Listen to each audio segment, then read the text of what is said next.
শোনেন, ঠিক আছে।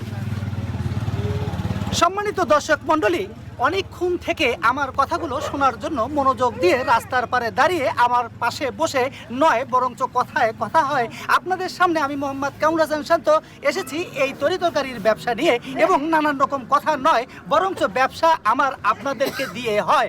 যাই হোক সম্মানিত দর্শক, এবার আমি শুরুতে একটি কথা না বললেই নয়, সেটি হচ্ছে বর্তমান যুগের প্রেমের কিছু কথা আমি বলতে চাই, যে কথাটা বললে অনেকজনের মনে লাগে ভয়। আমি কোনো প্রকার করি না ভয়, এই জন্য উচ্চারণ করব সদা সর্বদাই সেই কথা যেন আমার হয়। যাই হোক, আজকে আপনাদের সামনে বলতে চাই বর্তমান যুগের প্রেমের যে হাল, ধোকা এবং শেখা দুটি মিলেই তারা আজকের প্রেমে করে জয়। যাই হোক, আমাদের ব্যতিক্রম ছিল আলাদা। সম্মানিত দর্শক মণ্ডলী, এবার সরাসরি আপনাদের সামনে বলতে চাচ্ছি, আমরা যখন প্রেম করেছি, আমরা যখন প্রেমিকাকে চিঠি লিখেছি এবং নানান রকমভাবে তাদেরকে জয় করেছি, তার একটি আংশিক পর্ব আপনাদের সামনে তুলে ধরছি।